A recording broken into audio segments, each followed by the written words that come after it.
Boa tarde, bom dia para uma parte, né? Sobretudo porque estamos em feriado de carnaval, então para uma parte importante, bom dia.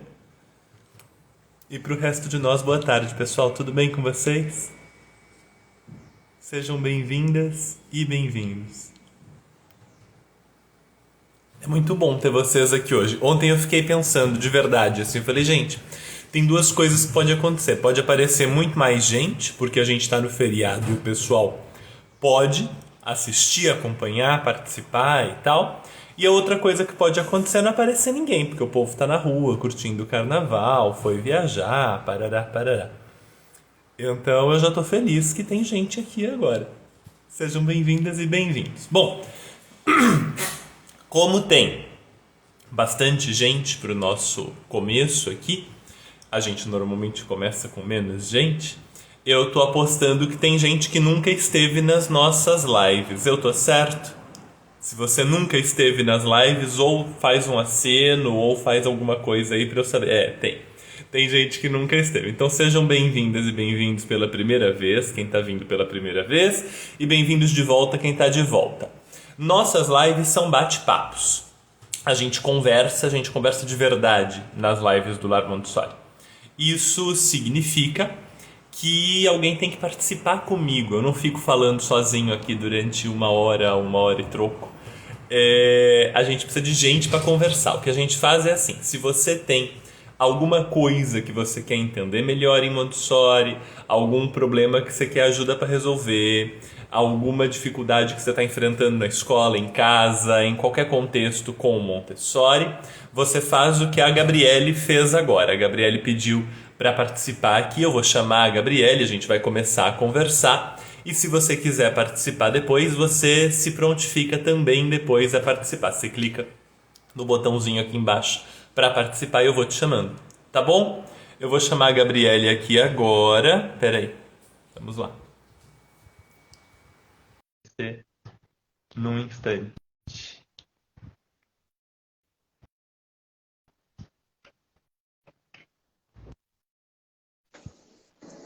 Olá, seja bem. Olá, oi, boa tarde.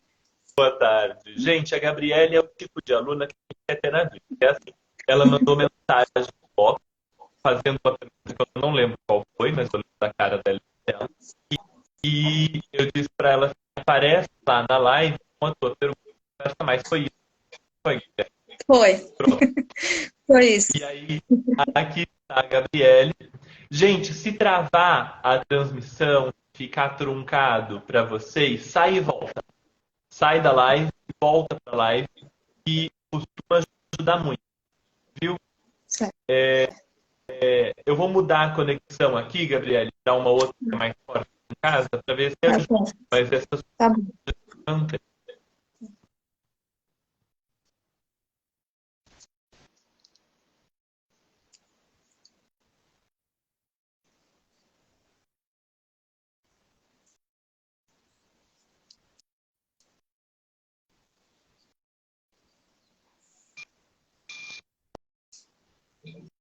Voltou? Voltou. Pronto. Gabriele? Oi, oi, Oi. Desculpa te fazer esperar. Pode falar. tá, Vamos lá. Faz a sua dúvida de novo. tá. A minha pergunta, primeiro agradecer as suas aulas, os seus estudos, agradecer as informações que a gente sempre tem através do Lar Montessori, né? E a minha pergunta é em torno sobre como identificar e lidar com os desvios, né? As fugas e as barreiras. Eu tenho uma filha de 4 anos, ela estuda numa escola Montessori aqui em São Luís, no Maranhão, na escola Upauam Açu, né? A minha história com Montessori partiu primeiro do preconceito, ela que colocou aqui no meu cabelo. Parte primeiro de um preconceito, eu conhecia, mas como muita gente julgava muito o método. E em 2017, uma amiga minha, professora, muito sensível, a professora Helena, me apresentou um texto do Lar Montessori e eu me apaixonei e fui logo fazer o curso de introdução. E tenho estudado, tenho lido Montessori mesmo, os livros, tenho acompanhado suas aulas, suas lives e tudo. Então, assim, eu estava lendo há pouco tempo os capítulos que falam dos desvios, fugas e das barreiras. Ouvi a sua live, você comentou um pouco sobre isso naquelas últimas aulas. E eu gostaria de entender melhor isso, até porque para entender também minha filha, né, que tem 4 anos, se você puder dar uma luz, a gente agradece. Vamos lá. Gabriela, eu vou te pedir para apertar o mudo no teu microfone aí na. Tá. Obrigado.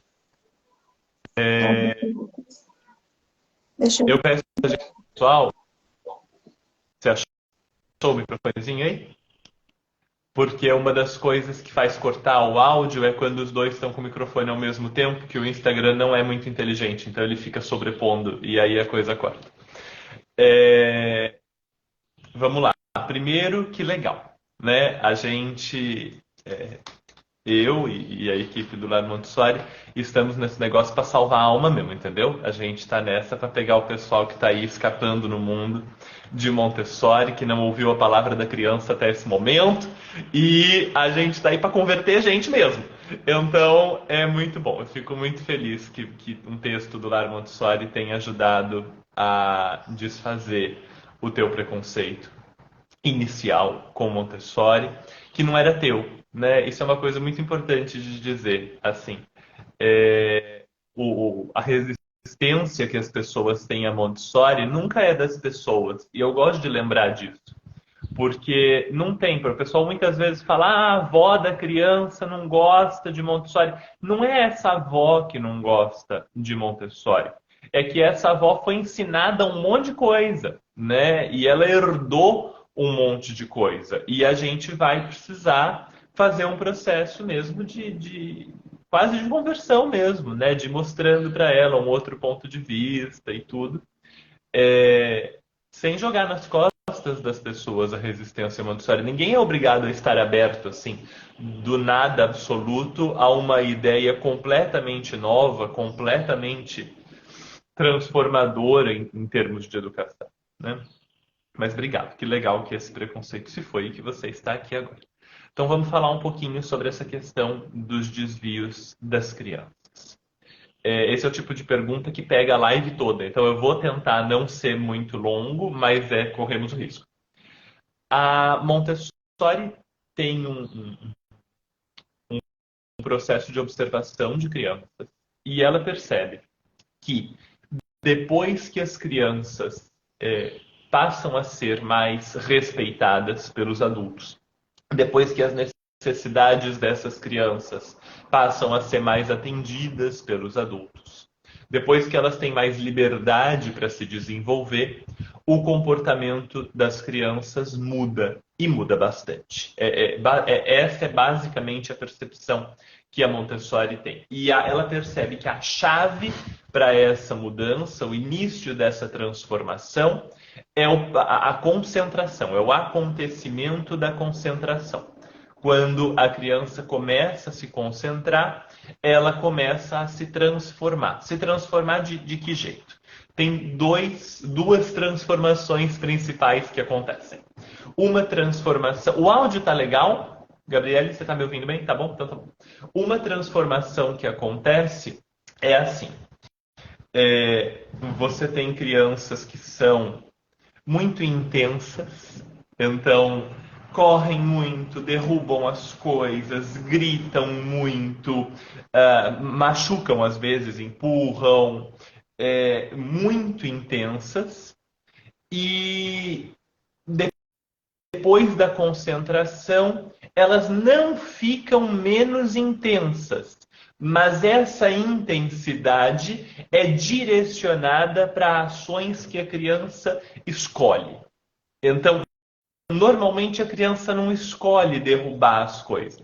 Mesmo que ela saia derrubando de propósito, que ela passe ali e saia tirando os livros da estante, derrubando os livros e tal, não é exatamente uma escolha. É muito mais um impulso que vem, às vezes, de uma crise emocional, de um mal-estar. É uma explosão.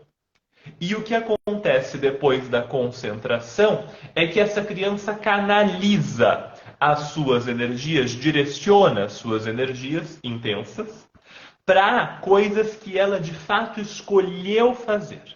Então, pode ser para, sei lá, fazer um suco de laranja. E quando você vê as crianças em casa ou na sala Montessori fazendo suco de laranja, elas fazem suco de laranja de jeitos diferentes.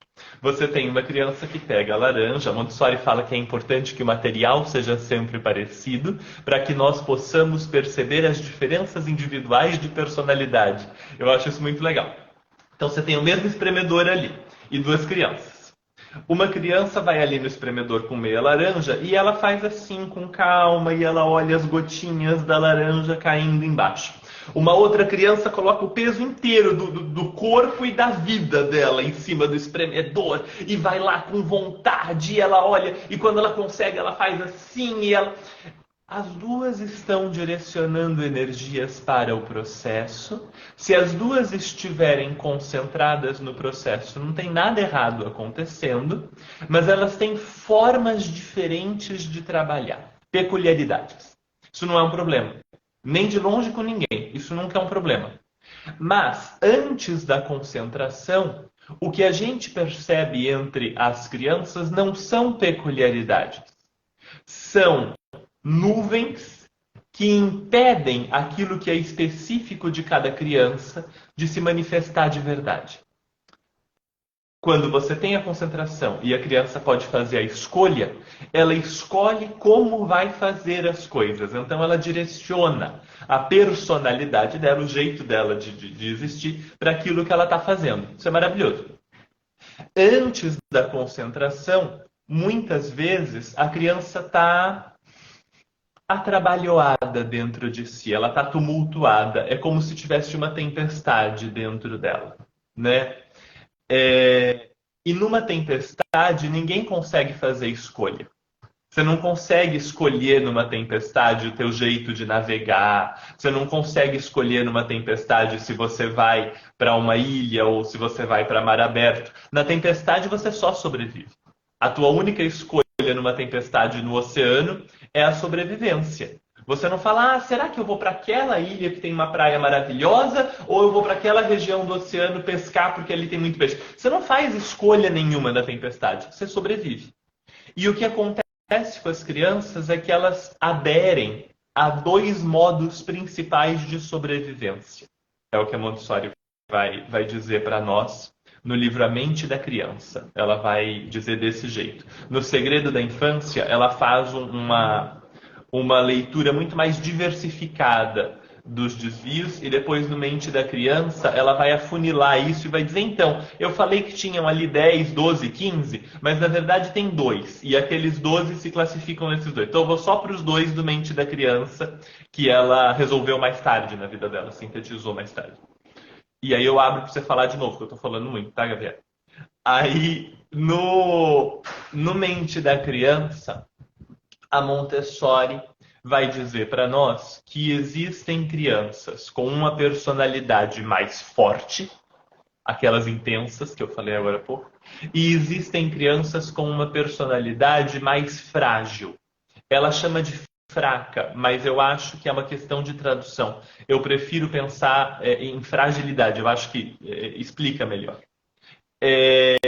Então você tem crianças de personalidade mais forte e crianças com a personalidade mais frágil.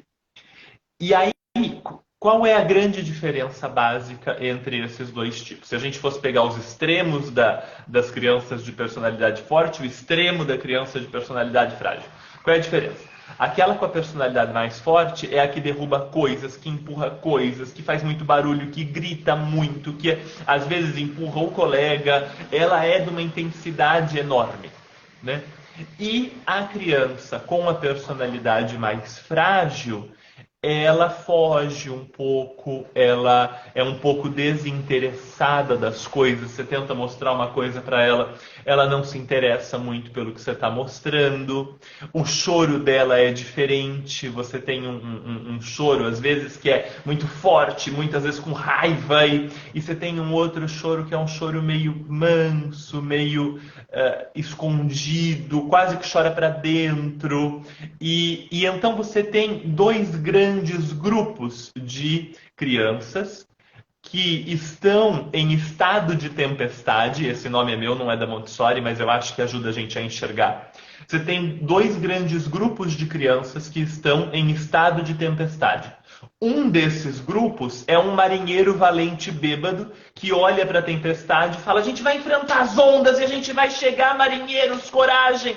E você tem um outro grupo que fala: todo mundo entra na cabine, pega um colete salva-vidas e fica bem quietinho, que a gente vai esperar isso aqui passar e a gente vai sobreviver. E aí fica bem quietinho ali no cantinho, sem fazer muita coisa, se escondendo daquela tempestade, torcendo para um dia ficar tudo bem.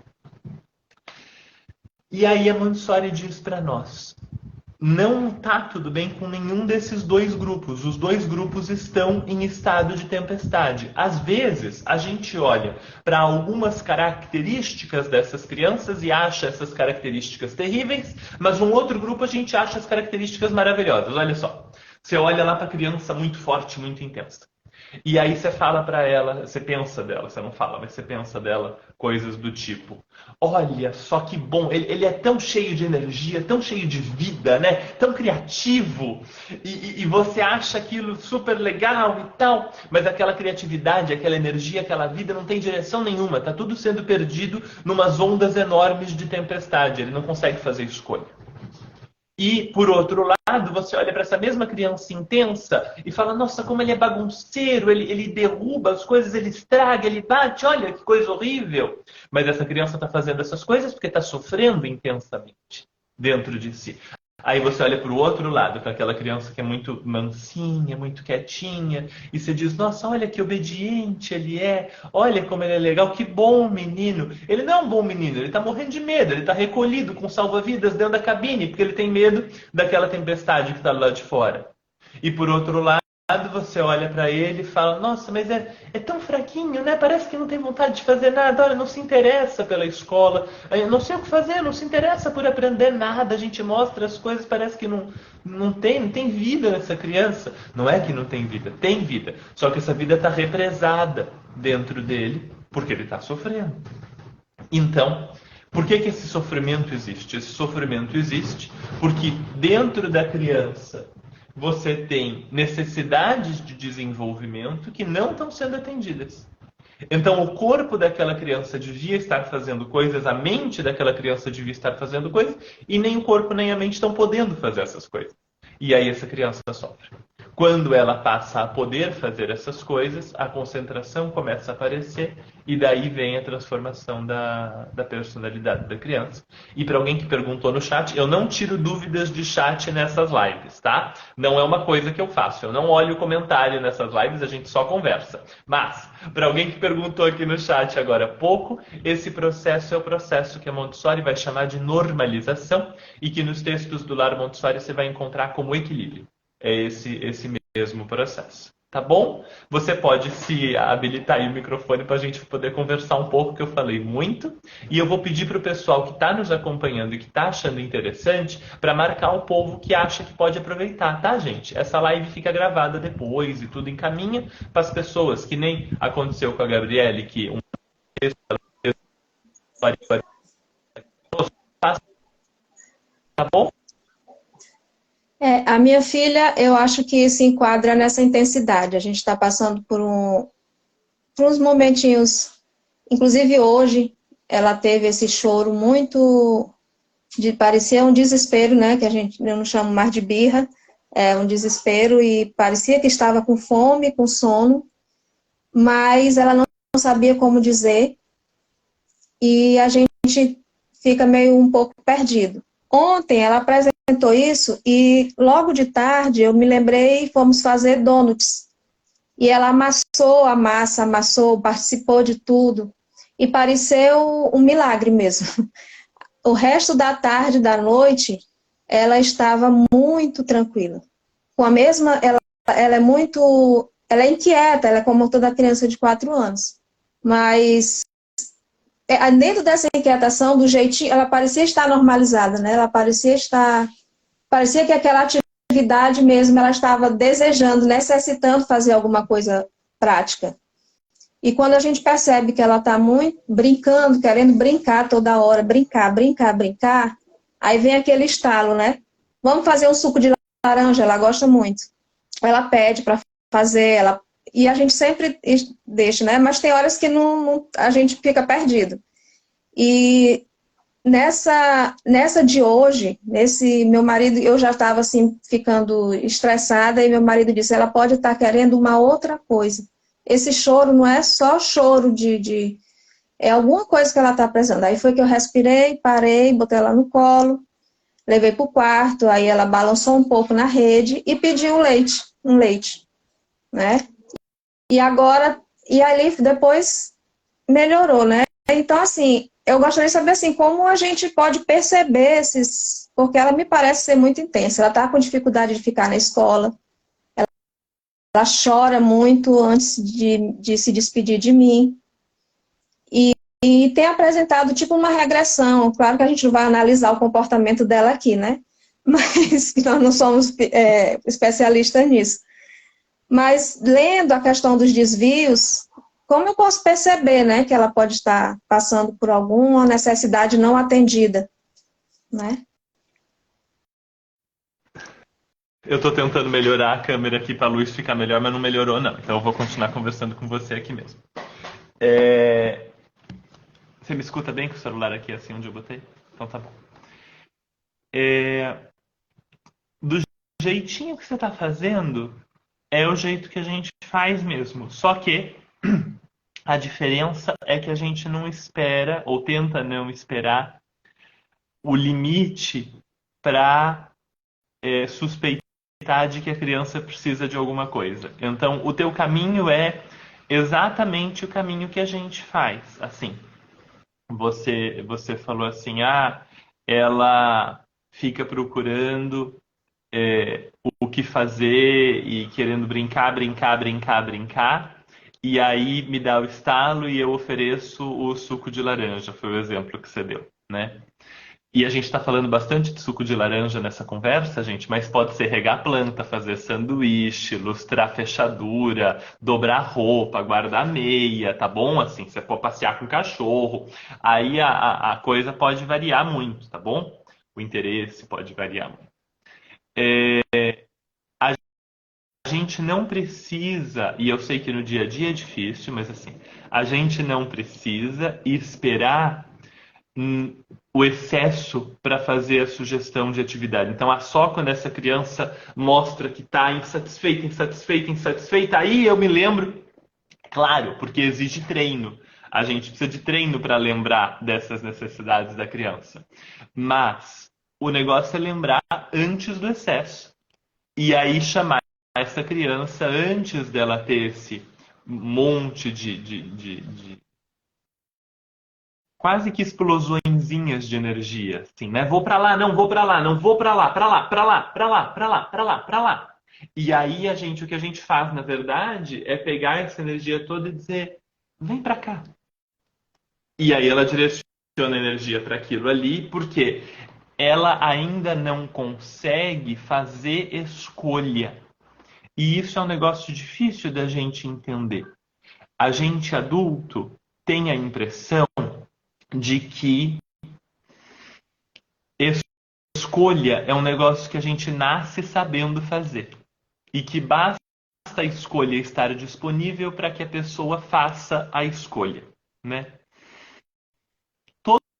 Todos nós poderíamos ontem ter tido, eu não vou nem falar hoje porque tem gente que está acordando com a nossa live agora, mas assim, todos nós poderíamos ontem ter tido uma alimentação perfeita, né? Assim, eu suponho que quem está aqui não está com dificuldades financeiras para se alimentar e poderia ter tido uma alimentação maravilhosa. Podia ter comido ali uma comida bem integral, bem cheia de vegetais, bem, assim, bem legal mesmo, toda natural, orgânica, tal. E eu até acho que alguns dos que estão aqui tiveram essa alimentação, mas eu tenho certeza que outros não.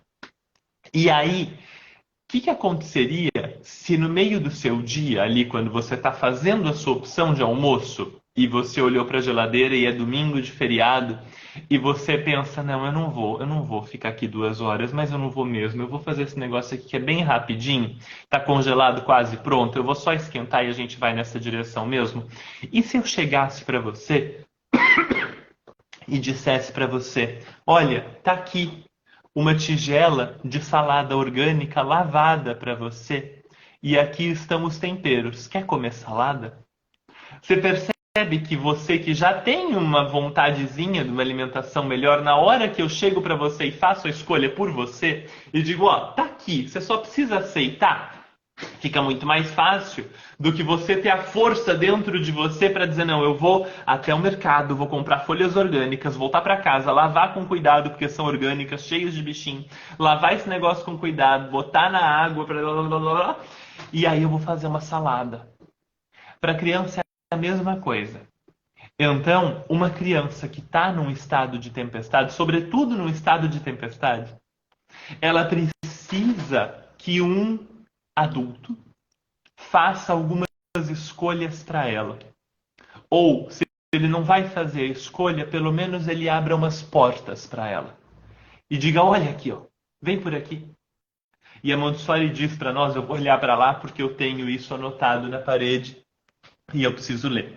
Ela diz, seja incansável na repetição das apresentações para a criança que as recusou antes, ajudando-a a adquirir o que ainda não possui e a superar imperfeições. Faça isso avivando o ambiente com cuidado, limites e silêncio, com palavras suaves e presença amável. Faça com que a criança que busca possa sentir sua presença e esconda-se. Perdão, eu coloquei no mudo aqui porque bateu uma porta. E esconda-se da criança que já encontrou o que buscava. Então, a criança que já encontrou o que buscava, a criança que já está concentrada, que já está curtindo a vida dela, que já está olhando para o céu e o céu está azul com um solzão, uma brisa boa na vela e ela está navegando bonitinha, essa criança não precisa da gente o tempo todo. A criança que está em estado de tempestade precisa de alguém que saiba o que fazer para sair daquela tempestade. Então é exatamente o que você fez. É convidar para a atividade. A gente convida e convida de novo e convida outra vez. Até que essa criança vá se tranquilizando. E vá... Primeiro vem a calma, não vem primeiro a concentração. Primeiro vem a calma. E aí depois vem a concentração. O pessoal pergunta para mim assim, Gabriel, eu preciso ver essa sua parede com as coisas anotadas. Então me dá um minutinho que você vai entender já do que eu estou falando. Aqui, ó. Eu tenho um pôster na parede com o decálogo da Montessori. E aí tem todas as sugestões de comportamento da Montessori aqui, ó. Porque eu não consigo lembrar de cabeça. E é importante demais para eu não lembrar de jeito nenhum. Então pelo menos está gravado. Deixa eu mostrar para vocês a marca do povo. Isso aqui é a Aos Ventos. O site é este aqui. Eu espero que esteja dando certo. aosventos.com.br. Eles têm esse pôster do decálogo montessoriano. É muito legal. Tá bom? Diga lá, pode ativar. Quanto a essa questão de perceber, né, e às vezes, como eu estava hoje, talvez, a gente fica na exigência de a criança já deveria saber se regular. Eu já fiz isso outra vez, então minha filha já deveria saber fazer isso sozinha, né? Mas cada tempestade é uma tempestade, né? E essa exigência, a gente acaba fazendo isso e piora as coisas, de exigir como se ela já soubesse, porque ela já tem 4 anos, ela já deve saber ficar na escola, já deve saber que vai ficar, já deve saber que essa hora ela deveria se alimentar, fazer um lanche. E, né, então, mas eu já ensinei, né? E aí a gente fica nessa exigência e na expectativa de que ela já saiba. E essas suas palavras já iluminaram bastante também. Pode Posso falar. invadir sua privacidade? Só um pouquinho? Só um pouquinho. Você responde o que você quiser, você pode mentir se você quiser também.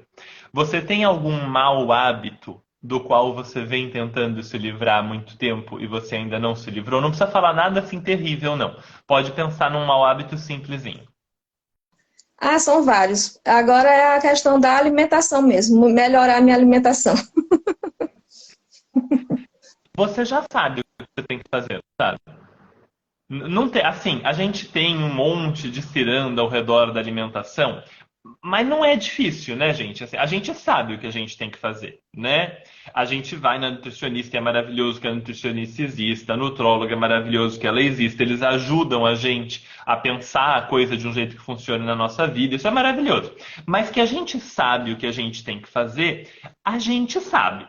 Né? Tem uma parte do mercado que tem as coisas que prestam e tem uma outra parte que tem as coisas que não prestam. Se a gente for só na parte que tem a coisa que presta e a gente só trouxer aquela parte para casa e a gente não ficar pedindo comida por aplicativo e a gente fizer aquela comida que a gente comprou no mercado, que é a comida que presta, dá certo. É um monte de coisa verde, é um monte de coisa que exige mastigação, um pouquinho de carne aqui e ali e umas coisas marrons no prato. Se a gente fizer essa combinaçãozinha, não tem muito fracasso para acontecer um peixe de vez em quando por ômega 3, pronto, acabou, resolveu. Isso se aprende numa edição de Globo Repórter, num prefácio de livro de nutrição ou na primeira consulta com o nutricionista. Mas a nutricionista continua existindo, o nutrólogo continua existindo, eles continuam existindo na nossa vida porque aprender não é suficiente, não é verdade? Porque a gente escuta, ok, tem que colocar couve, pepino, almeirão, tá bom. Mas a gente continua não conseguindo fazer. Inclusive, na minha cozinha tem toda a dieta da nutricionista da última vez que eu fiz, mas ainda estou tendo dificuldade em cumprir. E agora que eu vou me inspirar em você e vou colocar também o decálogo aqui na minha parede, para eu ir me lembrando também. Eu quero sofrer com 2 pôsteres, não com um só. Faz parte. Então é um pouco isso. A criança também precisa. A criança em estado... Porque vamos lá, Gabriele. Quando é que você se alimenta melhor? Você se alimenta melhor num dia que você dormiu bem, que você tem tempo, que você está tranquila, parará, parará. Ou se você não brigou com ninguém. Ou você se alimenta melhor no dia que você acordou, botou o pé no chão, o chão estava gelado, aí você olhou pro relógio, eram 3 da manhã, mas você já tinha perdido o sono. Aí quando você finalmente conseguiu dormir de novo, tocou o despertador, você levantou de manhã cedo, discutiu com alguém porque alguém fez uma bobagem, se atrasou, parará, parará, parará, parará, parará. Qual é o dia com a chance maior de um hambúrguer com batata frita? Qual é o dia com a chance maior de uma boa salada? O hambúrguer na segunda situação, com certeza.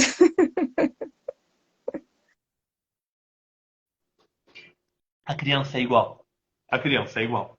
Quando as necessidades da vida dela estão atendidas, quando ela pode fazer as coisas que ela precisa para se desenvolver, para ficar bem, para ficar tranquila, ela consegue fazer escolhas melhores de comportamento.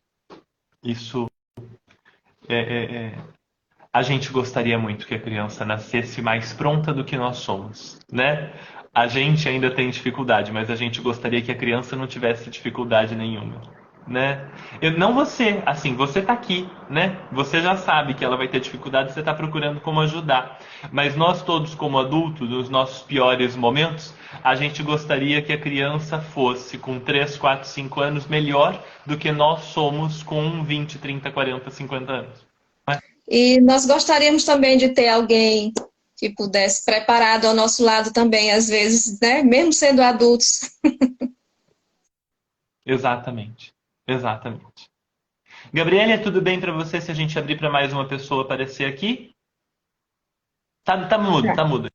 Tudo bem, estou muito honrada, muito agradecida. Me iluminou bastante, suas palavras me iluminaram. E eu estou vendo alguns amigos que entraram aqui, alguns amigos meus. E eu dar um oi também para todo mundo e que está aqui. E muito obrigada, Gabriel. Vamos seguir estudando e assistindo suas aulas. Vamos Obrigada. lá. Bom Legal. domingo, bom segunda-feira. Para você também. Bom carnaval, boa semana para todos nós. A Isonete vai entrar daqui a pouco conosco. Eu quero aproveitar para avisar vocês. A gente está chegando no finalzinho de fevereiro. A gente está tendo como. Você apertou o lugar errado aqui, Gabriele. Tem um xizinho na sua tela. Em algum lugar. Tem um xizinho para você. Pronto, foi. A gente está chegando no final de fevereiro e a gente está tendo, como esperado, um aumento nas inscrições do programa de estudos em rede na formação de educadores assistentes, porque vai acabando o prazo, aí a gente vai dizendo, não, peraí, que o prazo está acabando, eu quero me inscrever. Então, só para você não fazer parte da turma que dia 31 de fevereiro vem falar comigo dizendo, Gabriel, mas não ia até o final de fevereiro, e eu tenho que te lembrar que fevereiro terminou dia 28. Então, as inscrições do programa de estudos em rede da formação de educadores assistentes vão até dia 28 de fevereiro e não até dia 31 de fevereiro. Tá bom? Se você quiser participar da turma deste ano. No ano que vem a gente abre uma nova turma. A gente abre destes cursos uma turma por ano. Tá bom? Então vamos lá. A Isonete quer participar. Deixa eu lembrar como é que eu faço para convidar aqui. Acho que é aqui. Peraí. Pronto, vou te convidar, Isonete. Você vai ter que aceitar aí. Pronto. A Isonete é nossa aluna no programa de estudos em rede. Seja bem-vinda. Estou vendo o seu sofá. Eu sei, mas deixa eu ver onde é que eu viro. Acho que é aqui. Aê, deu certo. Seja bem-vinda. Olha, Gabriel, eu vou ser bem sincera com você. Como seria bom conversar com você todos os dias sobre alguma dificuldade que a gente tem com a nossa criança e perceber, cara, isso é óbvio. Qual é o teu problema que você não viu isso? Isso é óbvio. E aí eu me lembro que o Sérgio Portela um dia disse num curso que faço lá no Menino Jesus, ele disse assim, óbvio, precisa ser falado todos os dias. E aí eu esqueci totalmente, porque eu estou fazendo meus álbuns aqui, aproveitando o feriado, e daí eu coloquei lá, perguntei, né, o que pode causar essa desordem? Coloquei, daí eu me lembrei, o Gabriel não vai responder a minha pergunta, eu vou ter que entrar para essa coisa toda. E aí eu fiquei pensando assim, o que causa essa desordem que você falava anteriormente naquela pergunta de uma criança? E eu testemunhei, Gabriel, uma criança desordenada no mais alto nível, o trabalho, o interesse dela, a nossa incansável demonstração de que ele pode, de que ele consegue, sabe? Eu testemunhei isso é para mim é uma doutrina hoje, sabe? Agora, quando você disse assim, olha, você precisa não deixar a criança chegar nesse patamar de extravasar energia dentro da sala de aula. Você precisa ter essa percepção e antes que isso aconteça, ir lá e mostrar para ela. Por quê? Porque é o caso da dieta, é o caso da alimentação, né? É aquilo que é óbvio que você tem que fazer e você não faz, sabe? Então, assim, eu acho que tu tinha que entrar todos os dias, assim, para dar umas diquinhas, assim, pra gente, sabe? E aí Combinado. eu coloquei. Tá bom. E aí eu coloquei assim, ó, até escrevi ali no meu caderno. O que pode estar causando esse sofrimento de desordem para uma criança? O excesso de telas, a falta de movimento. Que mais que eu posso, do tipo assim, entrar com observações para ver o que mais pode? A tela, a falta de movimento, um adulto que não está ali para ajudar essa criança, né, no momento adequado, que é o que a gente mais percebe. Os adultos acham que as crianças sabem fazer tudo, não sabem. Não tem um chip. Eu estou esquentando o almoço aqui. Não tem um chip, ela não sabe fazer as coisas sozinhas, ela precisa de um adulto. Quando que a gente vai chegar nesse patamar e como que a gente ajuda os pais nesse sentido? Porque o reflexo vem para a escola, tá? Não tem como. Vai para todos os lugares. Uhum. coloca o teu microfone no mudo para eu te responder um pedacinho e aí você ativa de novo já já, só pra gente não ter o Instagram cortando as falas um do outro aqui por causa dos sonzinhos de fundo. Primeiro, eu aceito quase a tua intimação a estar aqui todos os dias. Eu não tenho agora agenda planejada para isso, então isso não vai começar hoje, mas eu vou dar um jeito de aparecer todo dia, pelo menos uma meia hora, para a gente conversar no Instagram. Vou achar algum horário para a gente fazer isso. E aí a outra, só que vocês têm que topar, gente. Então vocês escrevem aqui no comentário se vocês vão topar essa, que eu não vou aparecer todo dia aqui para ficar olhando para a tela do meu celular sozinho, não. Então tem que ter gente para conversar comigo, por favor. E aí a questão, essa fala do Sérgio é perfeita, né? De que a gente sempre tem que dizer o óbvio de novo. Eu tive um professor de yoga na adolescência, eu falo dele bastante porque me marcou muito. Eu fiz yoga dos 11 aos 17 anos. E eu tinha esse professor que dizia assim: a regra áurea do magistério é dizer o óbvio e repetir 3 vezes. Repetir 3 vezes. Repetir 3 vezes. Que em latim vulgar quer dizer que o grande trabalho do professor é esse, né? Dizer o óbvio e repetir 3 vezes. A regra áurea do magistério é o jeito chique de dizer a mesma coisa. E aí a tua pergunta é o que pode causar esses desvios. E a Montessori tem uma resposta para essa pergunta que é muito boa e muito contra-intuitiva. Porque nós temos essa sensação, exatamente a sensação que você trouxe, de que existem múltiplas causas para o desvio, né? Então, é a tela que faz com que a criança chegue ao desvio. Ou, se não é a tela, é o fato de que a gente não leva essa criança para a natureza. Tem o livro A Última Criança na Natureza, por exemplo, que aposta nessa direção. Tem um monte de documentário e texto e tal que aposta na coisa da tela como a grande causa de todos os males da vida da criança.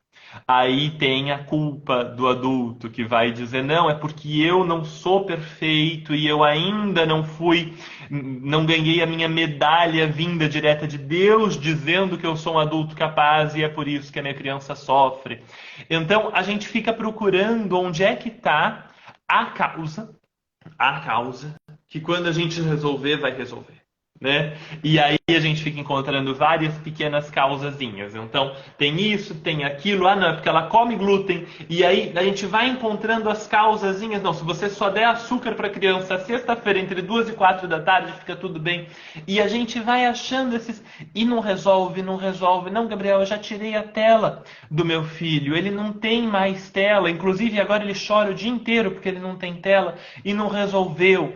E eu já estou tentando me preparar. Eu fiz o teu curso adulto preparado, eu estou no programa de estudos em rede, eu li todos os livros da Montessori, eu comprei um chicote, eu bato nas minhas costas todos os dias com o chicote, rogando a Deus que me perdoe, e eu ainda não melhorei.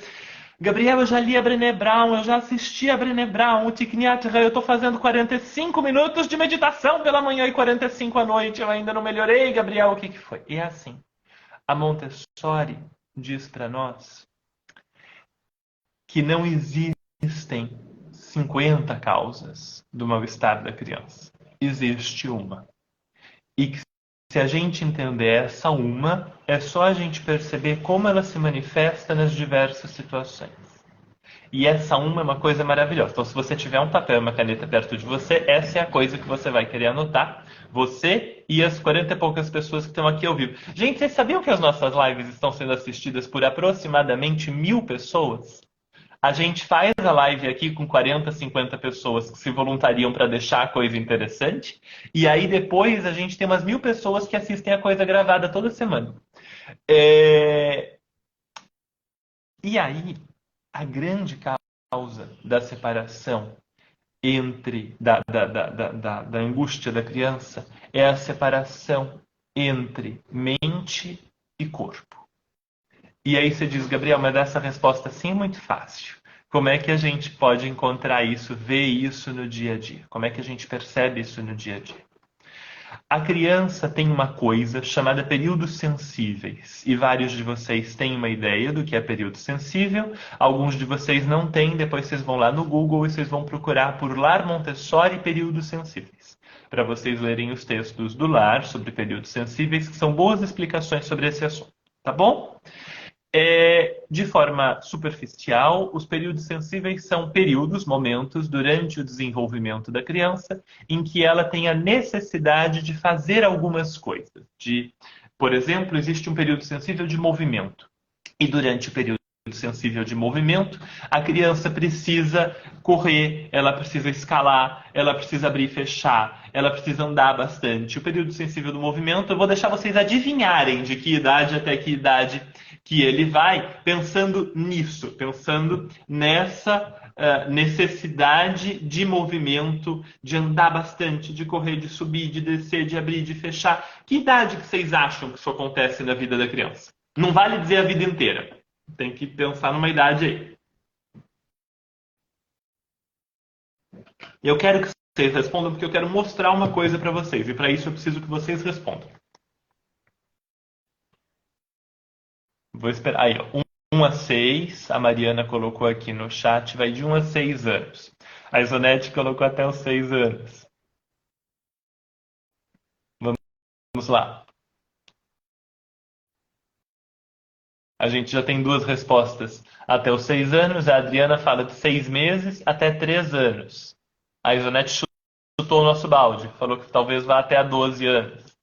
A gente tem sempre a necessidade de movimento, porque o movimento é uma tendência humana. Até a morte a gente tem necessidade de se movimentar. Mas, de forma muito intensa, o pessoal está aí dizendo 6 meses a 8 anos, 2 a 6 intensamente. Então, é isso, 0 a 6. 0 a 6, sim, mas se a gente for pegar assim, quando que é mais intenso, mais forte, mais ainda do que 0 a 6, diminui o intervalo. De que idade até que idade que a coisa é intensésima? Vamos lá. Muito, muito, muito. Isonete, pode ativar o microfone. Você pode falar no microfone, você não precisa escrever no chat, não. Olha, pensando nisso, que a criança começa de caminhar até 1 ano e meio, digamos. Vai até a loucura vai até os 3 mesmo, porque eles andam uma vida inteira, eles não param. Uma vez eu escutei uma live tua e você disse a criança ela vai mundo afora, não tem uma estrada com fim para ela. Né? E agora pensando até os 3 anos é o período da loucura do movimento. Não pare essa criança por nada, deixa ela no movimento. Isso, essa sensação de que é uma loucura é o que nos aponta para um período sensível. Isonete, você trouxe a palavra perfeita. Né? Por que a gente tem a sensação de que é uma loucura? Porque é um funcionamento anormal do cérebro. O cérebro, quando está num período sensível, ele não funciona como ele funciona sempre. Ele tem um foco exagerado. Ele tem um foco anormal. Então a gente olha e fala, gente, que loucura, ele quer andar o tempo todo, não para quieta essa criança. Sim, é isso. É um foco anormal, é uma onda. Vai ter um momento e todo mundo acertou. É ali até os 3 anos, mais ou menos, que a coisa é muito forte. Né? 2 a 4, 1 a 3, é nesse intervalo aí que a coisa é muito, muito forte, porque, claro, não é para toda criança exatamente igual. Vai variar 6 meses para cá para uma, 6 meses para lá para outra, e não é no aniversário que a coisa muda. Então, ratim, bum, assopra a vela, passou o período sensível. Não é. Você tem uma onda, mas essa onda é de uma intensidade extraordinária, portanto, anormal. E aí a gente olha e diz que loucura. Essa loucura, essa necessidade de um movimento muito frequente, essa importância extraordinária que a criança dá ao movimento nessa idade aponta para um período sensível. A gente tem período sensível do movimento, e eu perguntei o do movimento porque é mais fácil da gente identificar assim, mas a gente tem período sensível para linguagem, período sensível para desenvolvimento sensorial, a gente tem período sensível para comportamento social, para graça e cortesia no comportamento social. A gente tem período sensível para tudo, tem período sensível até para escrita, leitura e matemática.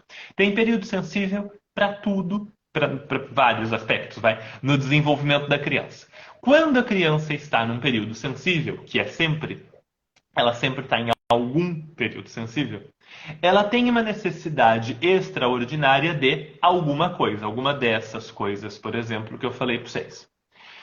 Ocorre que,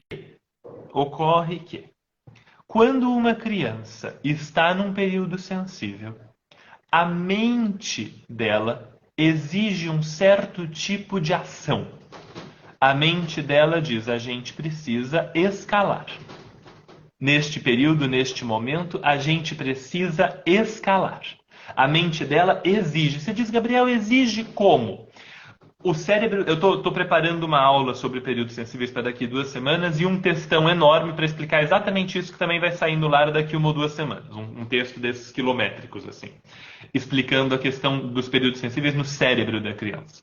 O que acontece é que o cérebro tem uma expectativa, por causa de uma série de proteínas que são secretadas no cérebro e que estimulam a ativação de áreas específicas do cérebro ao longo do desenvolvimento, o cérebro tem uma expectativa de ação.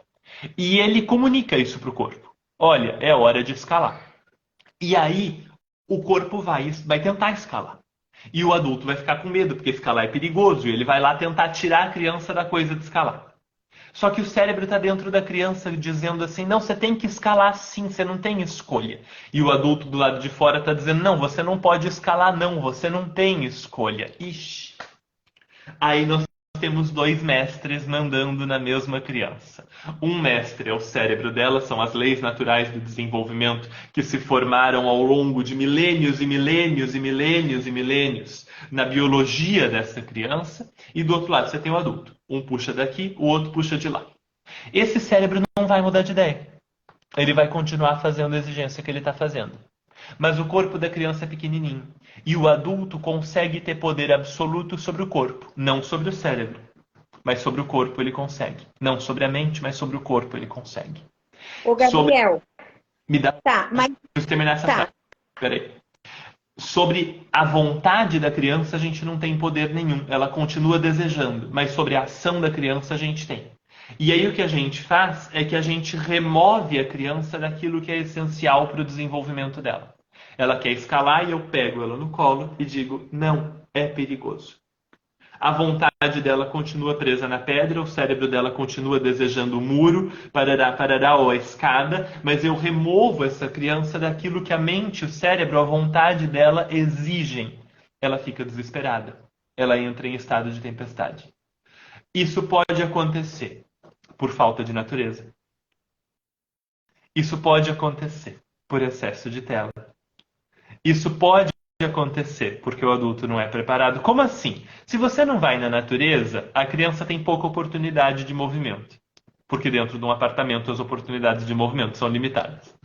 Se você coloca tela demais na vida dessa criança, essa criança fica limitada no seu movimento, na sua interação social, em várias coisas. Se o adulto não é preparado e não presta atenção nas necessidades dessa criança, de todas essas formas, o que a gente está fazendo de verdade, é botar um belo de um obstáculo, uma pedrona, no caminho dessa criança, e aí essa criança não consegue seguir o caminho. E ela faz o que um rio faz. Quando vem o rio aqui, montanha abaixo, e ele encontra um obstáculo muito grande no caminho, ele se separa em 2, para poder continuar seguindo. Tá esquisita, mas é mais ou menos isso aqui. Ele se separa em 2 para poder continuar seguindo. Mas no caso do rio, ele se separa em 2 e depois que passa o obstáculo, ele se reúne e ele continua o caminho dele. Ele separa só para contornar a pedra. Depois ele continua o caminho dele. Só que o que a gente faz é que a gente bota uma pedra. Aí a criança separa aqui, porque a vontade dela continua querendo escalar, o corpo dela não pode. Então ela separa aqui. Ela quer juntar de novo. Aí a gente bota outra pedra. E aí ela separa aqui e ela vai querer juntar de novo, mas não pode, porque tem uma outra pedrona aqui. Aí ela quer juntar de novo, não tem mais pedra. Mas ela bota outra pedra aqui, o adulto. E aí ela vai sendo forçada a separar. Quando ela vai sendo forçada a separar, esse rio não é mais o rio que ele era originalmente. Ele não consegue mais ter o equilíbrio que ele tinha originalmente. Ele não consegue mais ter a direção que ele tinha originalmente. Ele estava indo numa direção. Eu botei ali um monte de pedrona diante dele, ele precisou desviar. E aí nascem os desvios na formação da personalidade. Essa é a origem verdadeira para Maria Montessori dos desvios na formação da personalidade. É a separação entre vontade. Vontade não é o desejinho, eu quero um sonho de valsa. É a vontade de desenvolvimento. É a vontade profunda de autoconstrução. A separação entre vontade profunda e ação, quando isso é separado, a criança sofre. Tá, agora vem uma outra pergunta, nem sei se vai dar tempo, mas assim, ó, o cérebro, ele vai ter essa memória, não vai? Não vai guardar essa memória da falta que em algum momento teve desse movimento e quando ela tem a oportunidade de movimento, ela não vai extrapolar, que é o caso da desordem física dela? Inicialmente, sim. Se você tem uma pessoa morrendo de fome, com muita fome, e você leva essa pessoa num restaurante self-service, não é naquele momento que você vai ensinar a pessoa a servir porções educadas de comida no prato.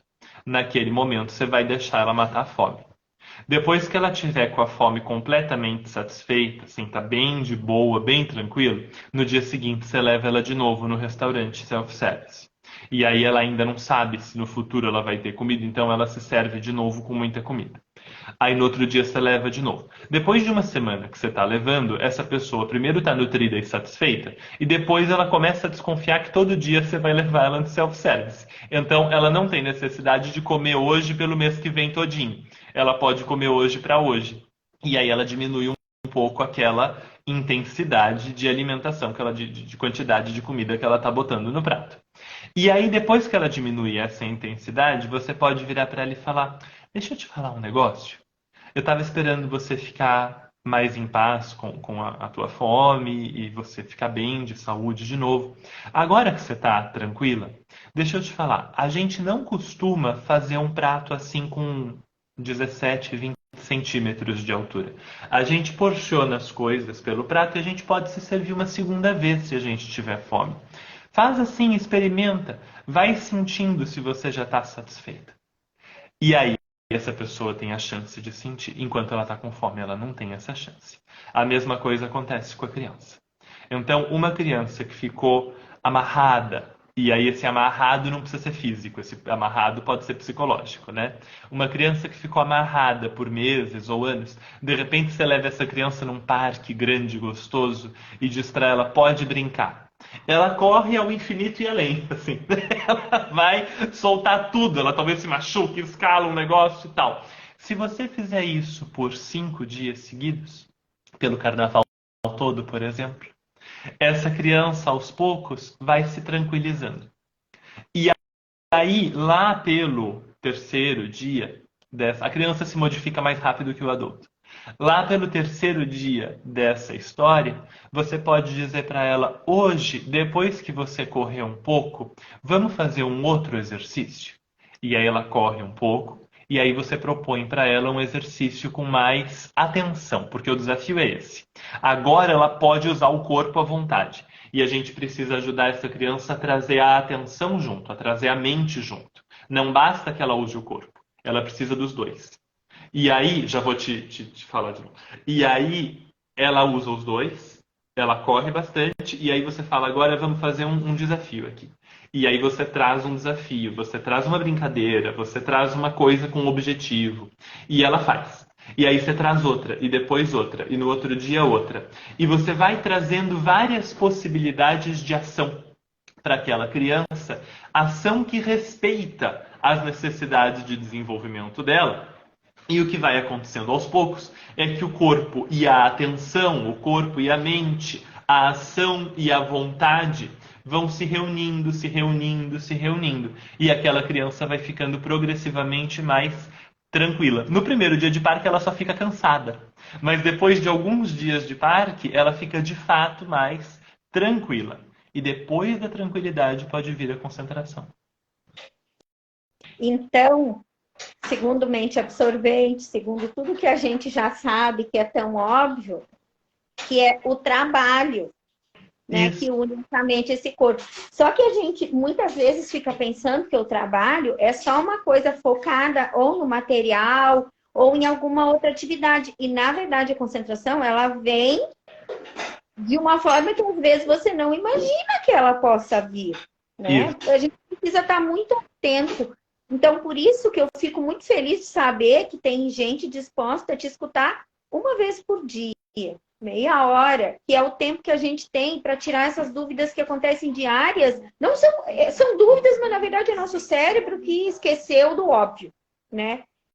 E eu, assim, ó, eu sou muito grata por... Às 5 da manhã ainda não me desafiei, mas eu sou muito grata, Gabriel, pelas oportunidades que você dá de crescimento, assim, pra gente, de ficar relembrando. Sou muito jovem em Montessori, mas do tipo assim, eu tenho muita vontade. Então, os desafios, para mim, eles são constantes e eu não chamo de dificuldades. Os desafios é um degrau pra gente ascender. Então, bora lá. Muito grata, Gabriel, por tudo que você faz pela gente, pela criança. Muito, muito obrigado, Elizabeth. Obrigado de verdade. Eu vou achar o horário que eu consigo estar com vocês aqui meia hora todo dia. Na quarta tem live. E eu tava pensando em não fazer às 5 da manhã, mas eu vou. Eu vou. Porque a quarta de carnaval é feriado, vocês que dêem um jeito. Vocês acordem às 5 horas da manhã e a gente... Se eu vou, vocês vão também. E a gente se encontra às 5 horas da manhã na quarta-feira para conversar. É difícil lembrar, porque tudo nos distrai disso o tempo todo. A gente é levado, do mesmo jeito que a criança é levada para direções que ela não devia ir, a gente também é. Tudo nos distrai disso o tempo todo, né? E é importante a gente entender, e nisso a tua colocação é perfeita, o trabalho que a gente fala em Montessori, trabalho, não é o exercício com o material. Às vezes o trabalho é o exercício com o material. Mas o trabalho é o trabalho de desenvolvimento. O trabalho é o trabalho de autoconstrução. Às vezes é o suco de laranja que a gente falou com a Gabriele mais cedo. Às vezes é você encontrar um monte de galinhos no chão de um parque ou de uma praça para fazer uma construção. Às vezes é o material Montessori. Isso vai variar, mas é o trabalho de autoconstrução. Tá bom? Então, muito obrigado. A gente vai parar por aqui, porque eu tenho o hábito de estourar horário. E se eu começo a estourar horário, daqui a pouco eu desisto. Porque eu falo, ai gente, tá tendo 3 horas de live. Eu não tenho 3 horas toda segunda-feira. Então, para que a gente continue tendo live todo dia, a gente vai encerrar com 1 hora. Essa live fica gravada no Lar Montessori aqui no Instagram. Vai pro YouTube e fica disponível também no Spotify do Lar Montessori. Em todos os lugares você pode assistir, ouvir depois. E aí é para sempre, tá? Ela não sai, não. Mas assiste, assim, avisa, manda para as pessoas. Depois que você mandar, pergunta se a pessoa assistiu. Tem que encher a paciência da pessoa. Do mesmo jeito que a nutricionista tem que encher a paciência para a gente se alimentar direito, porque mesmo a gente sabendo que a gente tem que se alimentar direito, a gente esquece. É a mesma coisa com as lives do Lar Montessori. Você manda para a pessoa e depois você pergunta, você assistiu? Você viu o pedaço em que a gente conversa sobre não sei o que e não sei o que lá? Manda para as pessoas. E avisa o povo, para o povo conhecer o caminho da verdade e da luz que a Montessori aponta pra gente, tá bom? Gente, um bom resto de carnaval para vocês. Aproveitem, dancem ou descansem. A gente se encontra na quarta-feira bem cedinho, 5 horas da manhã. Você assiste a live comigo na cama, aí você se enrola, vira pro outro lado e dorme até as 10 depois. Tá bom? Um bom dia pra vocês, gente. Até quarta. Tchau. Obrigado.